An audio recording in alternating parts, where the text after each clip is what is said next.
இந்த 33 வருஷமா ஒவ்வொரு வீட்டுக்குள்ளேயும் ஒவ்வொரு மனசுக்குள்ளேயும் போறதுக்கு நான் பட்ட பாடு எனக்கு தானே தெரியும். கட்சி ஆரம்பிச்சுட்டு ஒவ்வொரு வீட்டுக்குள்ளேயும் நான் போல, ஒவ்வொரு வீட்டுக்குள்ளேயும் போனதுக்கு அப்புறம் தான் கட்சியாவே ஆரம்பிச்சிருக்கிறேன். காமராஜர் தானா, ஒரு அண்ணா தானா, ஒரு எம்ஜிஆர் தானா நம்ம தமிழ்நாட்டுக்கு? அவங்கள மாதிரி வேற யாருமே வந்துட மாட்டாங்களா அப்படின்னு நீங்க ஏங்கினது எனக்கு தெரியும். அத மனசுல வச்சுக்கிட்டு தான் நம்ம டிவிக்கே வந்திருக்கிறோம். நம்ம டிவிக்கே ஆட்சி அமைஞ்சா அது என்ன அமைஞ்சா அமைக்கிறோம். எப்படி அமைக்கிறோம்? நம்ம டிவிக்கு ஆட்சி அமைஞ்ச உடனே பெண்கள், இளைஞர்கள் எல்லாருமே நல்லா இருப்போம், நல்லா இருப்போம், நல்லா இருப்போம். அவரு ஒரு அதிகாரம் இல்லாத ஒரு முதல்வரா அப்படியே இருக்காருல்ல, கேர்டேக்கர் கவர்மெண்ட்னு சொல்லுவாங்க இந்த பீரியட. அப்படி இருக்கிறதுனாலயோ என்னமோ கொஞ்சம் ஈஸியா வர முடிஞ்சதுன்னு நினைக்கிறேன். அப்புறம் இந்த கொள்ளையடிச்சு வச்சிருக்கிற இந்த பணத்தை எல்லாம் வச்சு கல்லாப்பட்டி கூட்டணின்னு ஒண்ணு சேர்த்து வச்சிருந்தாரு. அது எல்லாமே இப்ப கலகலத்து போய் நிக்குது. டாப் தனியா, பாட்டம் தனியா, ரீப்பர் தனியா, எல்லாமே அப்படியே ஒட்ட வச்சுக்கிட்டு இருக்கிறாரு. மக்கள் காசுல இருந்து ஒரு பைசா கூட தொட மாட்டேன்னு அத இப்ப ஆண்டுகிட்டு இருக்கிறவங்க, இதுக்கு முன்னாடி ஆண்டவங்க தில்லா சொல்ல முடியுமா? உங்க விஜய் நான் வரேன், என் நெஞ்சில் குடியிருக்கும்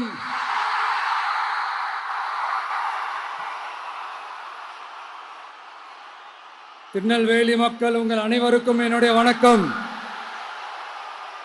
வணக்கம், வணக்கம், வணக்கம், வணக்கம். எல்லாரும் எப்படி இருக்கீங்க?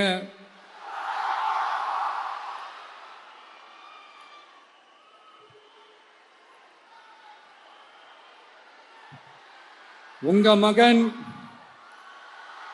உங்க அண்ணன், உங்க தம்பி, உங்க தோழன், உங்க நண்பன், உங்க விஜய் உங்களை தேடி வந்திருக்கிறேன். இந்நேரம் திமுக கையில அந்த முழு பவரும் இருந்திருந்தா, இந்நேரம் ஸ்டாலின் சார் கையில அந்த முழு பவரும் இருந்திருந்தா கண்டிப்பா இந்த நிகழ்ச்சி நடந்திருக்காது. ஏதாவது ஒரு முட்டுக்கட்டையை போட்டு நம்மளை வரவிடாம பண்ணியிருப்பார். ஆனா இப்பதான் அவர் ஒரு அதிகாரம் இல்லாத ஒரு முதல்வரா அப்படியே இருக்காருல்ல, ஒரு கேர்டேக்கர் கவர்மெண்ட்னு சொல்லுவாங்க இந்த பீரியட. அப்படி இருக்கிறதுனாலயோ என்னமோ கொஞ்சம் ஈஸியா வர முடிஞ்சதுன்னு நினைக்கிறேன். அது மாதிரி இந்த திமுக கவர்மெண்ட் நமக்கு எவ்வளவு பிரச்சனைகள், எவ்வளவு நெருக்கடிகள், எவ்வளவு அவதூறுகள், அவங்களையும் தாண்டி இன்னும் சில பேர் இன்னும் நிறைய அவதூறுகள் எல்லாமே பரப்புனாங்க.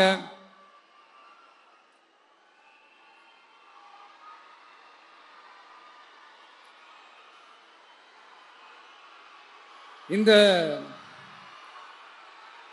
திமுக கூட்டணிக்கும் பாஜக கூட்டணியுமே இவங்க ரெண்டு பேருமே வெளியில வேணா தனித்தனியா இருப்பாங்க, ஆனா உள்ளுக்குள்ள இவங்க ரெண்டு பேருமே ஒண்ணுதான். இவங்க ரெண்டு பேருக்குமே ஒரே நோக்கம்தான். அது என்ன நோக்கம் தெரியுமா? உங்களுக்காக நல்லது செய்ய, உங்களுக்காக உழைக்க, உங்களோட கூடவே நிக்க இந்த விஜய் வந்துடக்கூடாது. அதுதான் அவங்களுடைய அந்த நோக்கமே. ஏன்னா இந்த விஜய் வந்ததுல இருந்து அவங்க நிறைய இந்த ஊழல்லாம் செஞ்சுக்கிட்டு இருந்தாங்கல்ல, ஒரு லிஸ்ட் போட்டு சொன்னல, அதெல்லாம் அவங்களால செய்ய முடியாம போச்சு. எல்லாத்துலயும் மண்ணு விழுந்துருச்சு. அதனால செம்ம கோபத்துல இருக்கிறாங்க என் மேல. அதே மாதிரி அடுத்து ஆட்சிக்கு வர முடியாத ஒரு சூழ்நிலைய மக்களே நீங்களே ஆல்ரெடி உருவாக்கிட்டீங்க. இந்த கூட்டணி கணக்கு, அந்த கணக்கு, இந்த கணக்கு எதுவுமே எடுபடல. இந்த அரித்மேட்டிக் கணக்கு, மேத்தமேட்டிக்ஸ் கணக்கு எல்லாமே மண்ணுக்குள்ள புதைச்சிட்டீங்க. அப்புறம் இந்த கொள்ளையடிச்சு வச்சிருக்கிற இந்த பணத்தை எல்லாம் வச்சு கல்லாப்பட்டி கூட்டணின்னு ஒண்ணு சேர்த்து வச்சிருந்தாரு. அது எல்லாமே இப்ப கலகலத்து போய் நிக்குது. டாப் தனியா, பாட்டம் தனியா, ரீப்பர் தனியா, ஜாயிண்ட் தனியா, அப்படி நிக்குது தனித்தனியா. எல்லாமே அப்படியே ஒட்ட வச்சுக்கிட்டு இருக்கிறாரு. கூட்டணி கட்சிக்காரங்களே ஒருத்தருக்கு ஒருத்தர் ஓட்டு போட்டுக்க மாட்டாங்க போல் இருக்கு. அப்படி இருக்கு நிலைமை இந்த திமுக கூட்டணியில. சரி, இவங்களுக்கு தான் இந்த நிலைமைன்னு பார்த்தா இந்த பாஜக தலைமையில் மற்றும் பலர் அவங்க நிலைமை இன்னும் மோசமா இருக்குது. அதனால மக்களே, இந்த திமுகவோட நேரடி கூட்டணிக்கும் மறைமுக கூட்டணிக்கும் நம்ம மேல காண்டு. இந்த காண்டுக்கு ஒரு காரணம் என்ன தெரியுமா? அவங்க வீட்லயே அவங்க குடும்பத்திலேயே விசில் சத்தம் பலமா கேக்குதான்.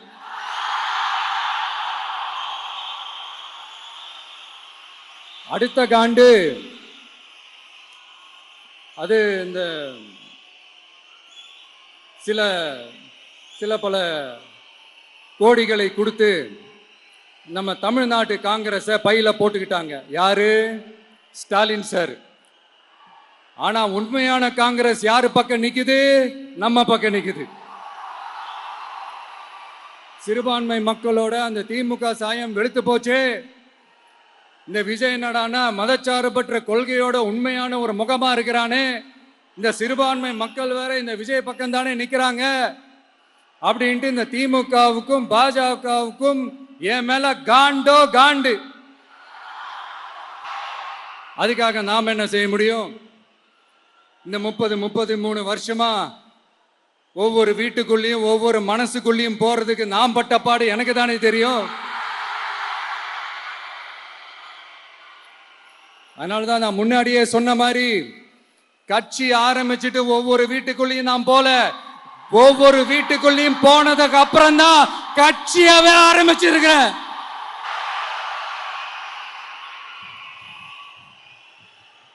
இது இந்த அரசியல் எல்லாத்தையும் தாண்டி இருக்கிற ஒரு உறவு.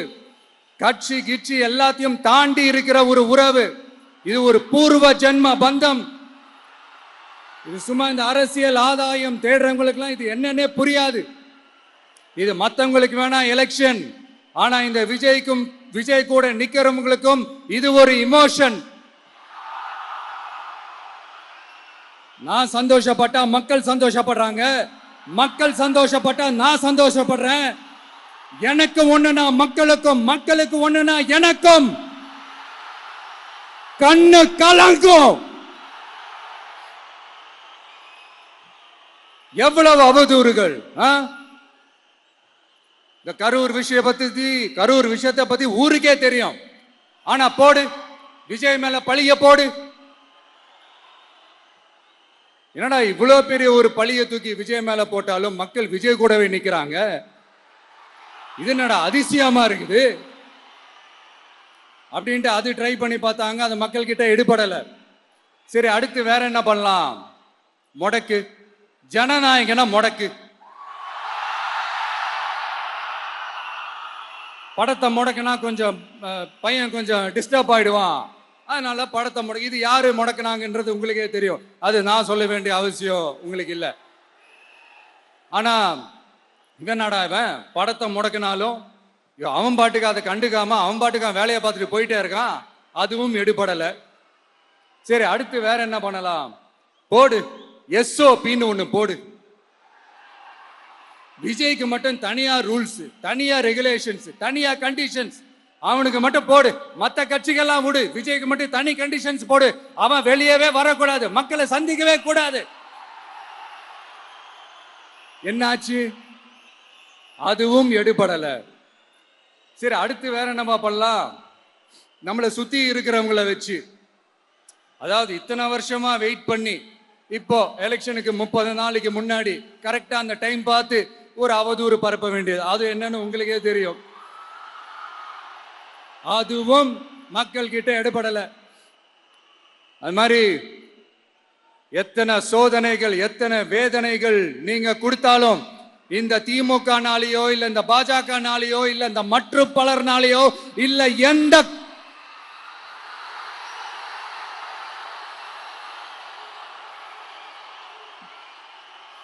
வேற யாராலையும் என்ன மக்கள் கிட்ட இருந்து பிரிக்க முடியாதுன்னு சொல்ல வந்தேன். அதைத்தான் சொல்ல வந்தேன்.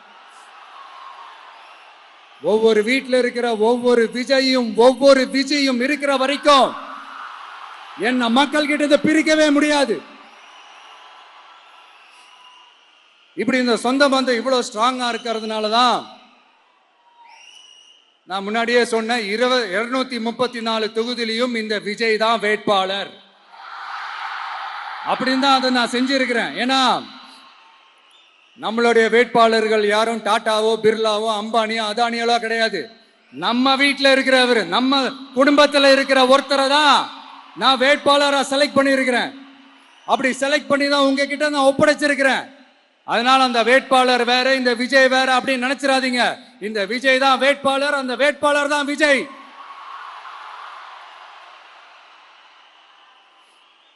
இத்தனை வருஷம் யார் யாருக்கோ ஓட்டு போட்டீங்க. ஆனா இந்த வருஷம் உங்க வீட்டில் இருக்கிற ஒருத்தருக்கு, உங்க வீட்டில் இருக்க நம்ம குடும்பத்தில் இருக்கிற ஒருத்தருக்கு நம்ம ஓட்டு போட போறோம்.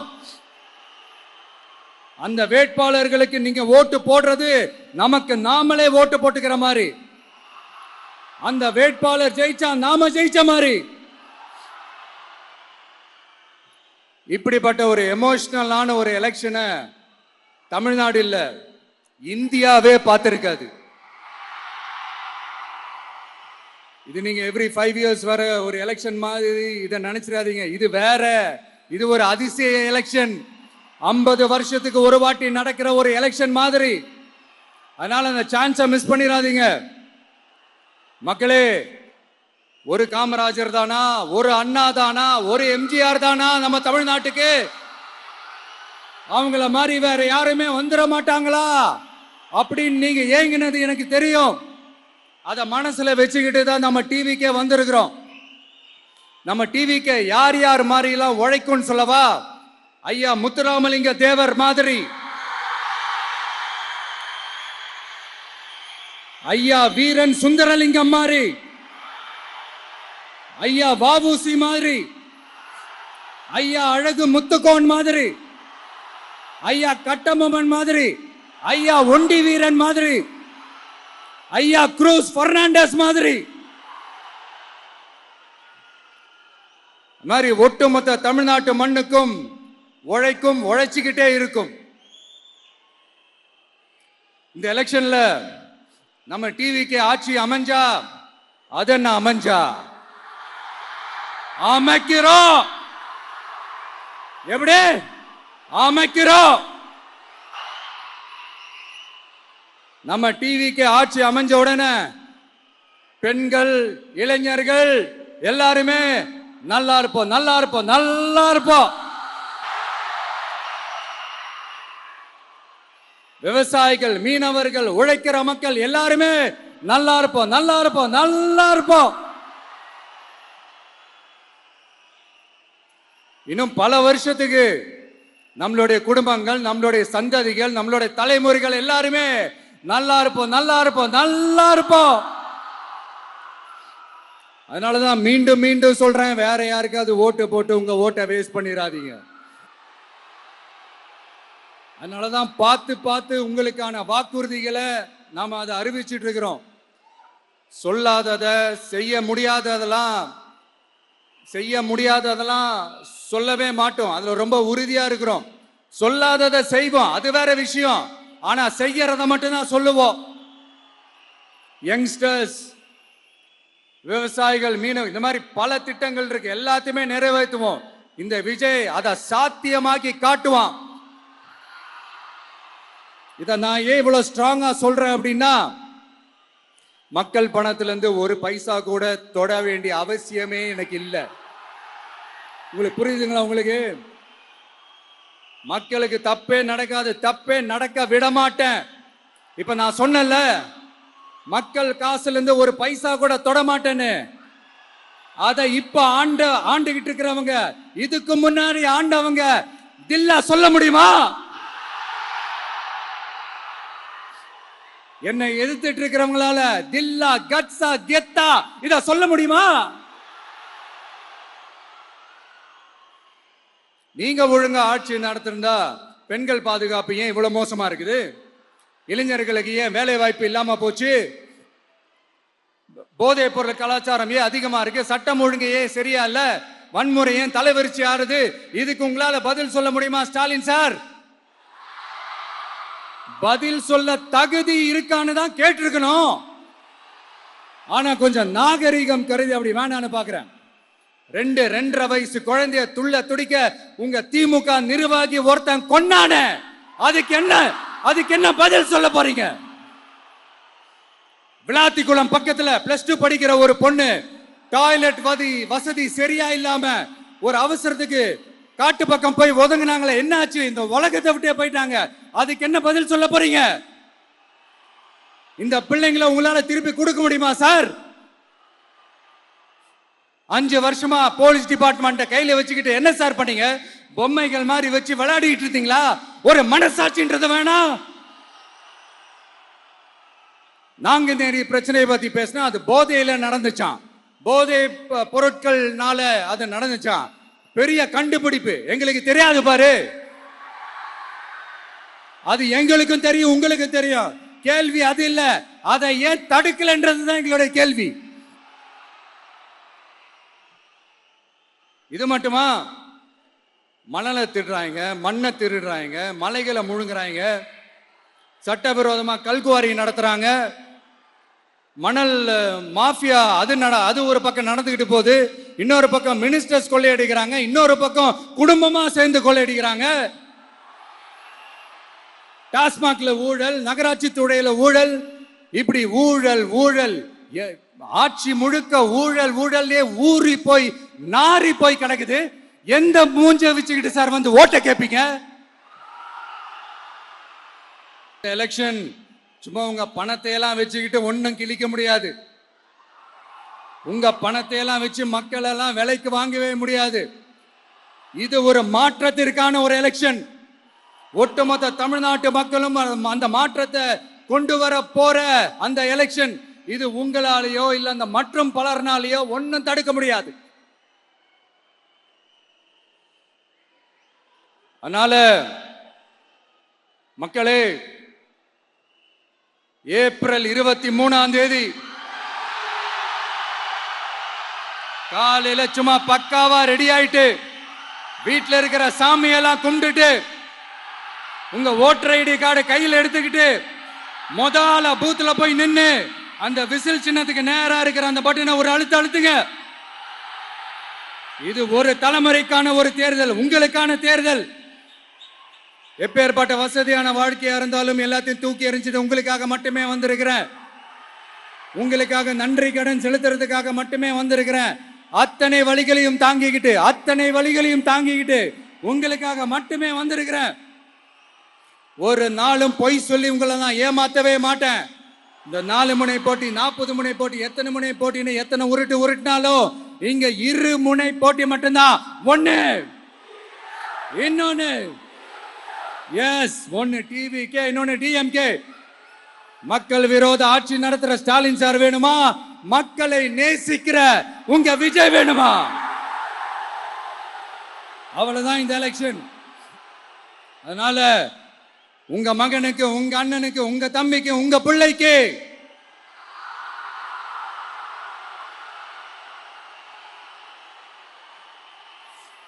ஒரே ஒரு வாய்ப்பு கொடுங்க. தயவு செஞ்சு விசில் சின்னத்துக்கு ஓட்டு போடுங்க. இது ஒரு விசில் புரட்சி தேர்தலா இருக்கணும். நான் தன்னந்த நீயாளு, நீ எல்லாம் நம்ம அப்பாரு, கொஞ்சம் நவந்தனா இங்க 8 கோடி பேரு, மிரள போது ஸ்டேட்டு நம்ம விசில் சத்தம் கேட்டு, நல்ல வங்க வாழ இங்க விசில் கடி ஓட்டே,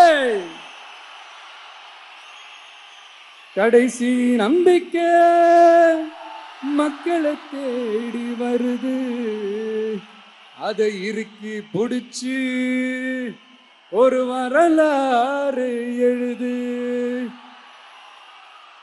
உங்க விஜய்,